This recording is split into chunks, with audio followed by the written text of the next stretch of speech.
Hello, everyone. We're going to do station identification because we had a little glitch. So you are listening to KZAA 96.5 FM, and you're watching and listening Siobhan Hoover with Warrior Mother, myself, Ana Rosa Rizo Centino with Que Madre, and we are interviewing the lovely, amazing, sweet, intelligent Graciela Cabello from Los Padres Forest Watch.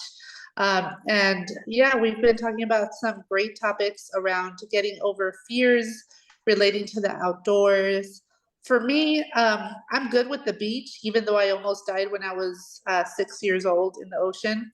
Um, yeah, I didn't drown. I figured out how to swim. So that was nice. But ever since then, like, I have this just real deep connection to the ocean. But what scares me a lot is the mountains. So when I see you in snow, when I see you like ski, it freaks me out. I'm like worried you're gonna break something. I'm like, I hope it comes back intact without anything broken. Si no, le voy a hacer su caldito so that she can get better. But yeah, like, how do you even do that? Because you told me for you, it's the opposite, right? For you, you're good on the mountain, but the ocean actually freaks you out. But I wouldn't be able to tell that from just our expeditions on the ocean. Like, we went kayaking and she seemed totally at home, but she was telling me that she was actually freaked out, which I couldn't tell. Yeah, poker face then. That's what it is. Yeah, I think that's what it is too. Yeah, I actually, the ocean is just so much more wild than like the mountains to me. You can't see what's going on under there, and I feel like there's all these different forces that are really out of your control, where the water is moving you. There's all this noise. You've like water in your face. You can't see sometimes.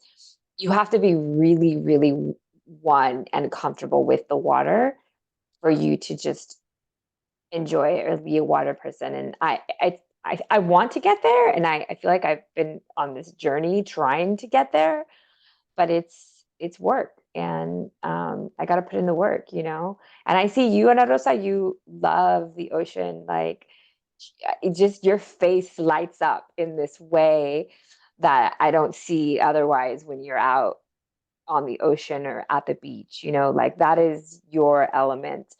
So that's really awesome to see also. And I see that in my friends, and I think, wow, I want that. I want that, because I do love the beach and I love the ocean, but it's a fear that I have of it. It's this powerful thing. I mean, even when you look out into the ocean, you can sense the depth of it, right? Like you don't have to know, you could just feel it, like how deep it is. So Yeah. And for those of you who do not know, Graciela was produced or directed a film short that ended up making it into the Santa Barbara International Film Festival. It's called Black Like Plastic.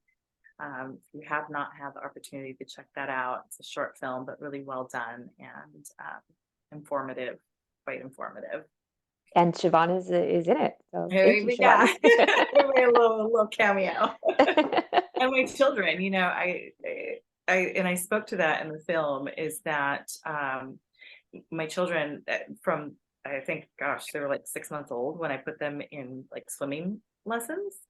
And so they're very, very comfortable in the water, and they're like little fish. And the way it happened, was so that I connected with Chris Ragland of the Sea League. And in any case, they are incredibly brave, and they kind of were like, well, yeah, I want to know how to surf. And they were all about it. And they're like, Mom, are you going to come in? And I was like, oh, no, I don't have a wetsuit.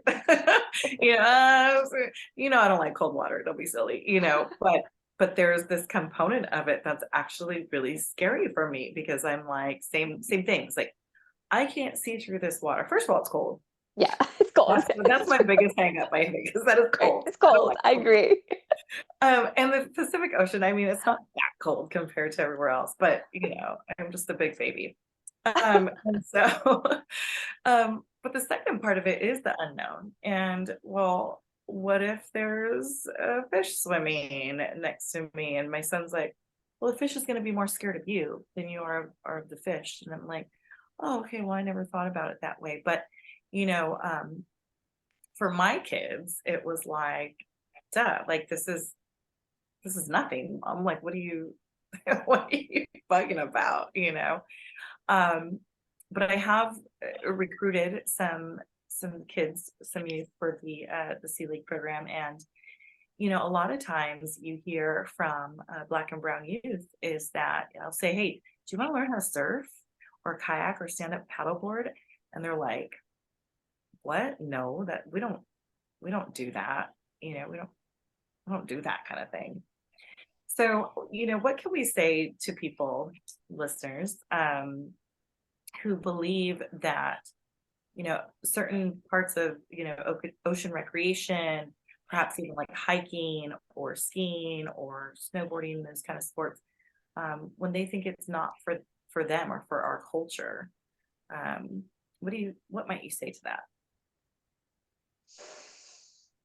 Um, well, I think like all indigenous communities have a connection to nature and to land and the environment in a way that we have lost, right? And and so I think a lot of it is just establishing that reconnection. And so when people say we don't do that, it's often this question of like, well, did you stop to think of like who says you don't do that? Because what's happened is mainstream media pushed out a narrative of who belongs in recreation, this type of recreation, right? Like it was mainstream media that pushed this out for it was very harmful. And I think they're very much trying to repair that now, and like definitely having more representation of people of color in like surfing, hiking, all of these things. They are working towards that. But I would say that that story came from corporations. And so I think, you know, it's important for people to really establish that reconnection. And at the end of the day, I mean, for me, it's like, but it's fun. Like, like why wouldn't you want to do it? You know, and it seems a little bit more um acceptable in Santa Barbara because there, you know, it's a very privileged community, and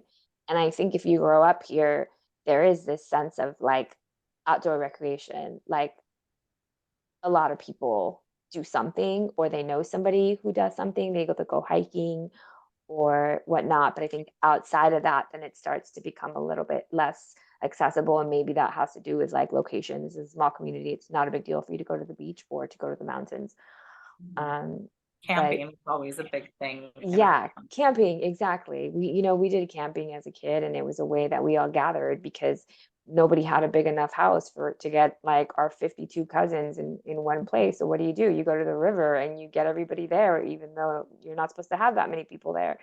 But that was a way that we all kind of came together. Well, I think you said it, you hit the nail right on the head. It was corporations, it was capitalism that created this false divide between us and nature, because we've always had it. And it's almost like they make it so that you have to buy certain gear in order to feel comfortable, to be in the ocean, to be on the mountain. Whereas I remember my first happiest memory of me as a kid was, I think I was like 4 years old. And we were in Playas de Novillero in Mexico. And I was literally in my chones, like just like out there, in the water. And there was nothing there that cost really any money. Like even the fish that we ate, our friends caught it, and then we just cooked it. And so there's so many ways to do it where you don't have to spend a lot of money in order to do it, in order to have fun. So I really thank you, Graciela, because you've done a lot of work, reaching out to different corporations to kind of have some reparations, right? And like get some gear into the hands of people of color, Black, Indigenous people of color. And there's not a lot of people doing that work. So you deserve a lot of kudos for that. Thank you so much. Thank you. I appreciate that. applause. Um, Are there resources for families or individuals who, let's say, they need a pair of hiking shoes? Is there a place that they can go? yeah, it's something that came up for me. I was like, well, you can go to the thrift store and find something there, but are there organizations that maybe, help with that sort of thing? I think it depends. I would say that there are definitely groups and communities across the country trying to reconnect people in the outdoors.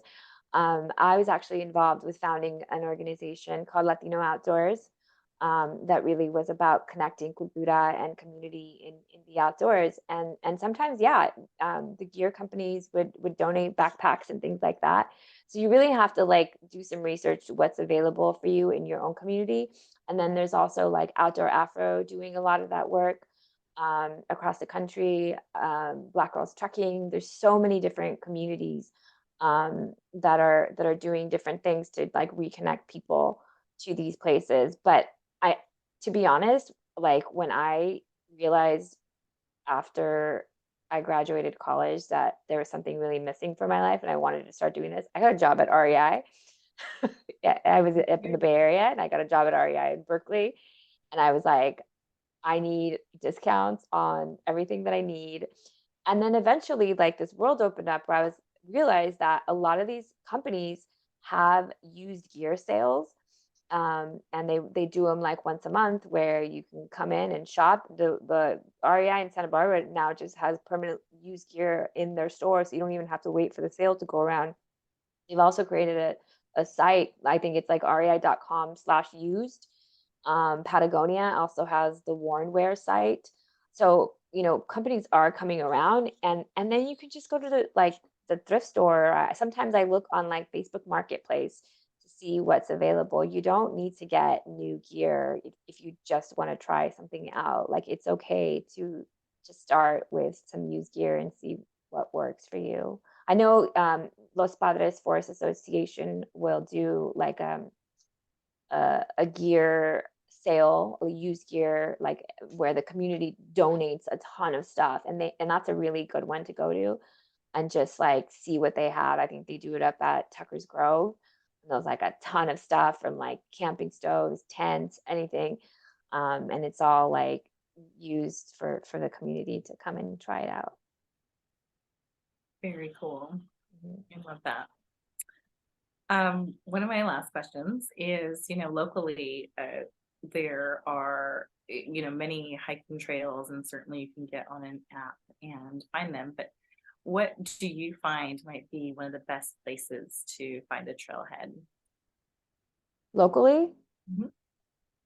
um, yeah. So there's a place called, I mean, a website called, I think it's Santa Barbara Outdoors. So funny, I don't even really check anymore because You know where everything is now. For yeah. someone who might just be starting out, or, I'm guilty of saying like, I want to go hiking, and then like, I don't know, like, okay, well, Oh yeah. So, one do I go to? Mhm. because there's other folks who might be watching that are not based in Santa Barbara. I'm going to say one of the national websites is called alltrails.com. So Okay. I do go to their site sometimes and just kind of, it's good because they have pictures and there's a ton of like reviews. Sometimes you can find out if what the condition of the trail is and other information. Sometimes what I do is if it's like, for example, there was um, just a big rainstorm or something. This is actually true. There was a big rainstorm, so the forest is closed right now in locally. But let's say it wasn't. I will actually do a search on Instagram for that location to see if there has been any recent posts that I can see if like what the trail looks like or if people are accessing it, right? Like sometimes if I want to go to Red Rock in the springtime, how the river Mhm. runs through those roads and I'm Yes. not sure like what the Drive condition across. is. Yeah. Yeah. Like I'll do a social media search to see what the recent posts are, and that's a good way of like I don't think people realize like how much good information is out there just from like social media that you can do research on. Yeah. Well, that's really smart, because I would have never thought of Mhm. that. Um, I know that we're getting close to our time here, and so I'm wondering, do you have any, just final thoughts, or messages for our listeners and our viewers? Well, And- I'm sorry, was there something else before I cut you off?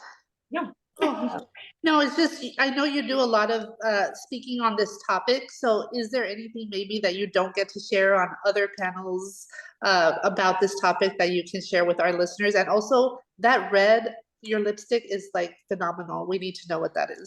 Yes, I am kidding. I was like, ooh, everybody has their red on. This is popping. Thank you. I feel special. It's a special occasion because I only wear red on special occasions. Ooh. So yeah, I was going on Que Madre. It's the Que Madre red. Yes. Need it. I'll look at it and let you all know what it is. I don't actually know. Because I don't wear it. So yeah, that's a good question. Well, first I want to say one thing that Ana Rosa said, it made me reflect and think, about just that the connection and stuff that people have. And I mean, for me, I'm still learning how to connect with the land and nature in a more like spiritual way, and a more like from a place of like indigenous knowledge. And that's something that was lost for me too. And I feel like it's somewhere that I want to, it's an area that is missing from all of this, because I got really into the recreation part of it just by what was accessible to me. And so I not only do I feel like there's a lot of people that have like really valuable experiences that are not necessarily like hiking and all of that. I want to say, like, there's this uh, there's such a difference in the way that sometimes um, different communities value a place, right? Where often it seems that people want to, like Western society wants to conquer mountains, and that like this mainstream recreation profile is about like conquering the outdoors and in this very like aggressive way. And so um, I don't necessarily identify with that. For me, it is very physical, but that comes from a place of like mental health and like having to have like something really extreme that gets my heart rate going really hard, like just like relieve stress. And so I feel like I have a lot of work to do in regards to the connection around like the spirituality and the indigenous knowledge piece. And so what is something that I don't get to share with people normally? Yeah, I don't know. I would say that, you know, everybody has the ability to go out and do all of these things in a way that is meaningful for themselves. And like I can understand like, or some one thing I hear often is like, especially around like women, that um that maybe that there's more fear around it and stuff. And so I would say I would just encourage people to like find a community that will hold you accountable to like actually do it, and that is accessible to you. Like, don't go find a community an hour away from you, or that's like inconvenient to like do stuff with. Like, find a neighbor or someone that you can like go out with, or do something, go on a walk or on a hike with, that will make it more likely for you to stick with it. I love that. Yeah, the accountability part. Yeah. So yeah, I wish I had something else to think about that. I don't.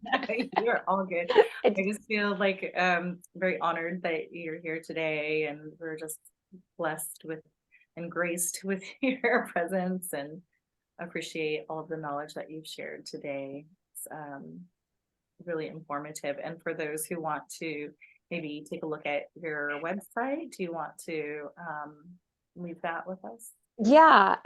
So our website is lpfw.org.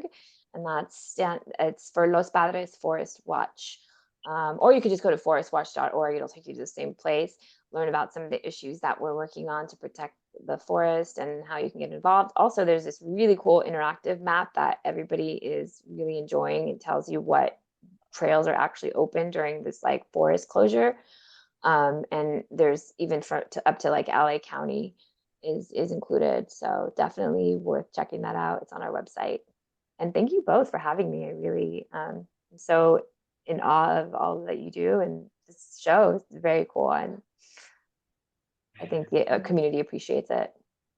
Well, the feeling is very mutual from the depths of my soul. I just want you to know how precious you are, because I think that we sometimes like just go, and we kind of take ourselves for granted that we're going to do all these things, but like what you bring to the table is so important. And like I said, there's not a lot of people doing it. So thank you so much for the work that you do day in and day out for Black, Indigenous people of color and with us to make sure that we are at the table, that we are in the ocean, in the mountains, in the parks, and everywhere in between. Thank you. And thank you for always being so supportive, Ana Rosa. Always. We love you. Yes, we love you. Love you. Thank you both. Thank you, Siobhan. Yes, Let's go play some everyone. basketball sometime. Oh my gosh. I want to play too. I was just saying today, I haven't been able to play basketball in way too long. We got a hoop right outside my driveway here. Let's go. Let's go play some basketball. Oh, Okay. all right, everyone. You have a great evening, and we look forward to another show soon. Take care. Yes, thank you for listening to Get Madre and Warrior Mother. We'll see you again Thursday at 6 and on the Gracias. podcast waves. Gracias.